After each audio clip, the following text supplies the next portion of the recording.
کہ یہ جو دن چل رہے ہیں وہ ہمارے ہاں ہمارے حکمران کہتے ہیں مزید سخت فیصلے کرنے پڑیں گے.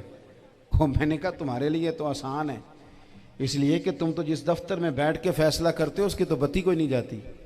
تمہیں کیا پتا ہو، وہاں تو اے سی بھی 1 منٹ کے لیے بند نہیں ہوتا.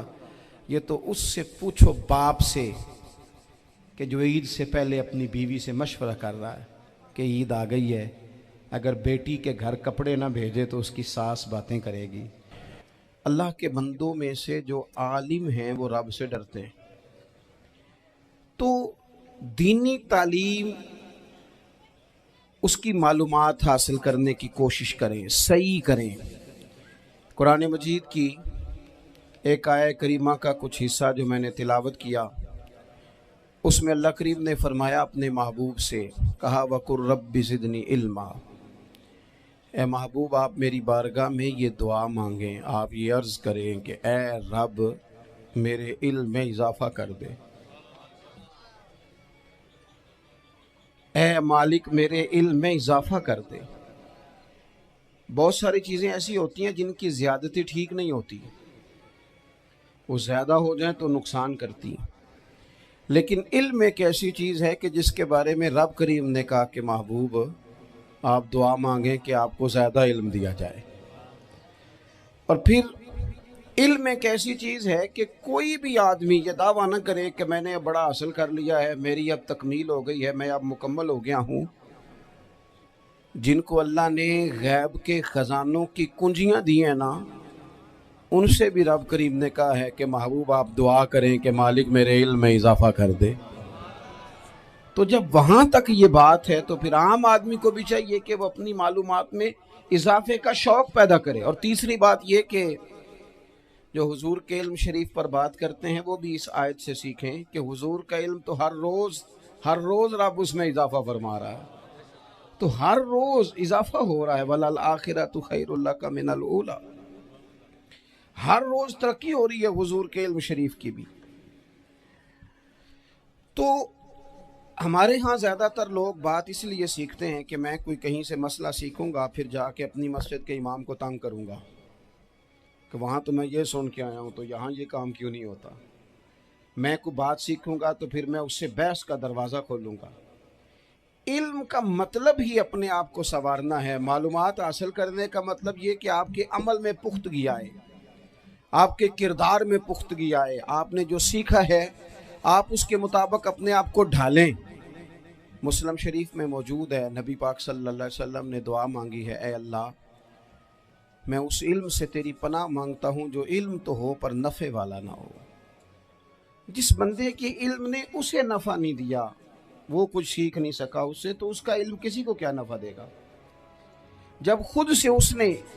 اور صوفیہ کرام تو فرماتے ہیں کہ جو لوگ بڑی معلومات حاصل کر لیں، بڑی باتیں سیکھ لیں، پنچایت میں کسی کو بولنے نہ دیں، گھر میں کسی کو بولنے نہ دیں. بہت سارے لوگ تو علماء کو بھی مشورہ دیتے ہیں، بڑی باتیں کرے لیکن عمل کے لحاظ سے بندہ زیرو ہو تو اہل دل فرماتے ہیں اس کی صحبت سے بچو. اسے بڑا پتہ ہے، بڑی باتیں آتی ہیں، بڑی باتیں کرتا ہے، لیکن گفتگو کی حد تک تو بہت بڑا ہے، عمل کے معاملے میں صفر ہے. بہت سارے لوگ مسجد کے حجرے میں میٹنگ ہو رہی ہوتی ہے اور وہ لمبی دلیلیں اور مشورے دے رہے ہوتے ہیں، نماز کا ٹائم آ جائے تو اٹھ کے چلے جاتے ہیں، کہتے ہیں میں اپنے محلے دی مسیتیں پڑھنی ہیں. کئیوں کو کام یاد آ جاتا ہے. فرمایا کہ شخص کے پاس معلومات بڑی ہوں لیکن عمل کے معاملے میں بندہ زیرو ہو تو اسے بچنا کیوں؟ اس لیے کہ اگر پڑھا لکھا آدمی بے عمل ہونا تو وہ اپنی بے عملی پر بھی دلیلیں پیش کرتا ہے. وہ کہتا ہے میں یہ کام نہیں کرتا تو یہ میرے پاس دلیل ہے. وہ تو بے عملی کو بھی مزین کر دے گا معاذ اللہ. تو دینی تعلیم ایک تو حاصل اس لیے کریں کہ ہم نے اپنے آپ کو سنوارنا ہے، اور دوسرا علم کا شوق طبیعت میں ہو. دیکھیں نا، اللہ کے حبیب صلی اللہ علیہ وسلم نے فرمایا ہے کہ جو علم کے رستے پہ چل پڑا وہ جنت کے رستے پہ چل پڑا ہے. جمعوں میں، محفلوں میں کانوں کے ذائقے کے لیے نہ آئیں، اس لیے آئیں کہ میرے علم میں، میرے عمل میں یہ کوئی اضافے کی بات بنے گی. میں کوئی نصیحت حاصل کروں گا تو میرے دل کا زنگ اترے گا، ہمارے ہاں یہاں لوگ مزے کے لیے آتے ہیں اور آج کل لوگ فوٹو کے لیے آتے ہیں. ان دو کاموں سے نکل کر خالص اصلاح کی نیت سے علم کا شوق ہمارے ہاں تیزی سے ایک حرکت کی گئی. علماء کا وقار خراب کیا گیا اور لوگوں کو دینی علوم سے دور کیا گیا. اور اس میں بعض بیچارے واعظین اور خطباء نے بھی کردار ادا کیا جب جعلی پیر کی تعریفیں کھول کے کی اور اسے پتہ نہیں کہاں تک. یہ اسٹیج ہوتے ہیں نا، ان میں کوئی بندہ اچھا لگے بھی تو اس کے لیے دعا کرنی چاہیے، تعریفیں نہیں کرنی چاہیے. تعریفیں اس کا کوئی فائدہ نہیں ہے. اس بندے کو تو دعا کا فائدہ ہے. اگر آپ کو اچھا لگ رہا ہے تو اسے دعا دے، اس سے زیادہ کچھ نہیں کریں. اور ہمارے ہاں جناب وہ نقیب محفل بیچارے کی شامت آ جاتی ہے اگر تعریفیں تھوڑی کرے تو کہتے ہیں تو نام ہی نہیں لینا ہوں. اور بھائی اس کے نام لینے سے آپ کا قد اونچا ہوتا ہے. تو علم اور عالم ان دونوں چیزوں سے قوم کو دور کیا گیا. دینی تعلیمات کا فقدان ہے. جو میٹرک تک لوگ 60-70 کتابیں پڑھ جاتے ہیں انہیں بھی قرآن پاک ٹھیک سے نہیں پڑھنا آتا. دور کیا گیا. آپ مجھے بتائیے، چلیں ایک مسجد ہی آپ دیکھ لیں، اس مسجد کے اندر اگر ایک طرف ایک عالم دین مشکات شریف کھول کے بیٹھے ہوں، حدیث پاک کا درس ہو رہا ہے، یا بحر شریعت کھول کے بیٹھے ہیں، فقہی مسائل بیان کیے، اور اسی مسجد میں ایک بابا جی جبہ پہن کے تگڑا سا بڑی سی پگڑی باندھ کے اور 500 دانے والی تسبیح لے کے بیٹھے ہیں. اب ایک بندہ اندر آتا ہے تو وہ کدھر جائے گا؟ عالم کی طرف کہ بابا جی کی طرف؟ وہ کیوں جا رہا ہے بھلا بابا جی کی طرف؟ وہ اس لیے کہ ہم نے اسے یہ بتایا ہی نہیں کہ جس طرح سبحان اللہ سبحان اللہ سبحان اللہ پڑھنا عبادت ہے نا، اسی طرح دارابا پڑھنا بھی عبادت ہے. اسے ہم نے بتایا نہیں کہ جب تک علم کے رستے میں رہنا بھی عبادت ہے. جب تک اسے یہ سمجھ نہیں نہ آئے گی کہ جس طرح وظائف کی کتاب پڑھنا عبادت ہے اسی طرح مشکات شریف پڑھنا بھی عبادت ہے، حدیث بخاری کا درس لینا بھی عبادت ہے، مسلم شریف کی احادیث پر اپنے اساتذہ سے بیٹھ کر دروس پانا بھی عبادت.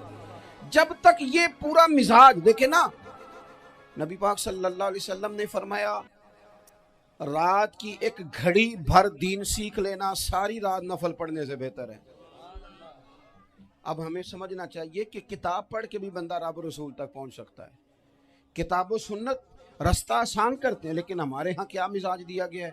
بابا جی کے پاس چلو، ضرور جائیں بابا جی اگر نیک ہیں تو منع کوئی نہیں کر رہا، لیکن جو سوچ ہمیں حضور نے دی ہے ہم نے اسی سوچ کے مطابق اپنے معاملات کو ترتیب دینا ہے نا. اب ایک بات میں نے آپ سے پوچھی اور آپ نے کہا قوم ساری بابا جی کی طرف جائے گی. حدیث پاک کس طرح ہے؟ اللہ کے محبوب مسجد شریف میں تشریف لائے، دونوں جانب لوگوں کے حلقے بنے ہوئے ہیں، لوگ بیٹھے ہوئے ہیں. ایک حلقے میں لوگ اللہ کی یاد کر رہے ہیں، ذکر ہو رہا ہے. ایک حلقے میں بیٹھ کے ایک عالم کتاب و سنت کا درس دے رہے ہیں، ایک صحابی اور باقی سن رہے ہیں. خاص توجہ کریں نوجوان میری بات پر. رسول کریم صلی اللہ علیہ وسلم دونوں کے بیچ کھڑے ہو گئے اور کریم نے فرمایا دونوں محفلیں خیر کی ہیں، دونوں ہی حلقے خیر کے ہیں. اور پھر حضور فرمانے لگے مجھے چونکہ رب نے استاد بنا کے بھیجا ہے، میں چونکہ معلم بن کے آیا ہوں، یتلو علیکم آیاتنا ویزکیکم، میں چونکہ کتاب و سنت کی تعلیم کے لیے آیا ہوں. یہ لفظ کہتے کہتے حضور اس جماعت میں بیٹھ گئے جو دین پڑھ اور پڑھا رہی تھی. حضور وہاں بیٹھے جہاں بات دین کی ہو رہی، جہاں لوگوں کو اللہ رسول کی بات بتائی جا رہی. تو جمعے میں وقت پہ آئیں، اپنی دینی معلومات مضبوط کریں اور اپنے لیے مضبوط کریں. میں آپ کو بڑے درد سے یہ بات عرض کرتا ہوں، اگر دن میں 100 لوگ مسئلہ پوچھتے ہیں نا شریعت کا، تو ان میں 95 لوگ وہ ہوتے ہیں جو طلاق کا مسئلہ پوچھتے ہیں. والد صاحب نے، بیٹی کے والد صاحب نے 2 مہینے پہلے آرڈر دیا ہوتا ہے فرنیچر کا. بیٹے کی شادی ہو تو مہینہ پہلے شیروانی والے کو بھی کہنا پڑتا ہے، گاڑیاں بک کرانی پڑتی ہیں، میرج ہال بک، یہ سارے لوازمات ہم کرتے ہیں. سارا کچھ کیا، گاڑی سے گھر بسنا ہے، میرج ہال سے بسنا ہے، فرنیچر سے بسنا ہے. ہم نے سارا کچھ ان کو بتایا، لیکن کاش 2 گھنٹے بچی کسی معلمہ کے پاس جاتی، بچہ کسی استاد کے پاس جاتا، نکاح طلاق کے مسئلے بھی سیکھتے. میں دعوے سے کہتا ہوں اگر ہمیں پتہ چل جائے کہ 3 طلاقیں اکٹھی نہیں دینی چاہیے، کیونکہ دے دیں تو ہو جاتی ہیں، اگر ہمیں سمجھ آ جائے کہ نہیں دینی چاہیے، یہ مسئلہ بیان ہو، اور یہ والے مسئلے ہم محفلوں میں بھی نہیں بیان کر سکتے،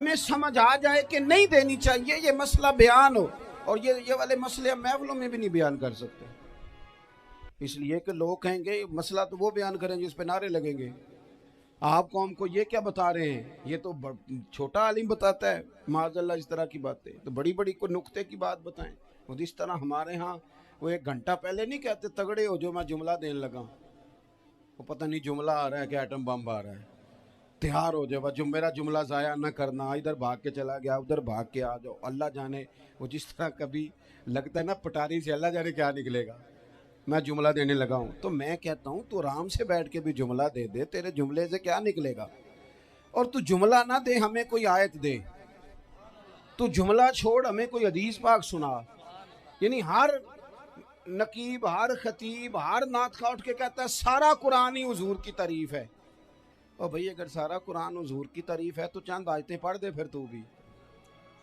نے پڑھی تو ایک بھی نہیں، اور تو کہتا جا رہا ہے سارا قرآن ہی حضور کی تعریف ہے، یہ والی تعریف بھی تو سنانا قوم کو، جو یہ بچے ان کے استاد انہیں سکھا رہے ہیں اور یہ سیکھ رہے ہیں، اس طرف بھی تو سفر کریں۔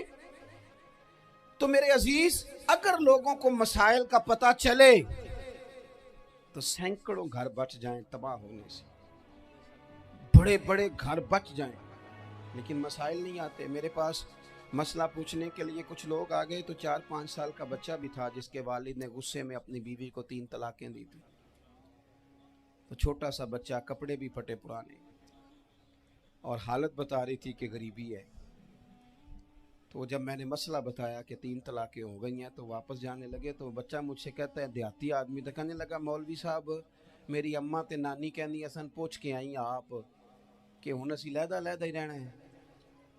تو اس بچے کی نونہال کی وہ کیفیت دیکھی تو میں رو پڑا، میں نے کہا یار یہ بچہ بیچارہ ماں باپ کے ہوتے ہوئے یہ یتیموں جیسی زندگی گزارے گا کیونکہ باپ نے طلاق دے دی، کس طرح مسائل نہیں بتائے لوگوں کو، تعلیم سے آگاہی نہیں کیا، اور اس میں بہت بڑا ظلم ہے ان لوگوں کا بھی جو جنازے پہ کھڑے ہو کے تو کہہ دیتے ہیں، میری طرح کے لوگ اچھے علماء کی بات نہیں کرتا، وہ کہہ دیتے ہیں دیکھو جن لوگوں کو جنازہ نہیں آتا، بھئی آپ نے کس دن عشاء کے بعد کلاس لگائی تھی جنازہ سکھانے کی، یہ تو آپ نے کہہ دیا لوگوں کو قرآن جی ٹھیک نہیں آتا، تو یہاں تو بیچاری بیبیاں جن کو صحیح پڑھنا نہیں آتا وہ مشن بنا لیتی ہیں کہ میں نے اتنے 100 کو قرآن پاک پڑھانا ہے، بیوہ ہو گئی ہوں طلاق یافتہ ہو گئی ہوں ساری زندگی قرآن پڑھاؤں گی، ہم کیوں یہ مشن نہیں بناتے، کیوں اس طرف سفر نہیں کرتے؟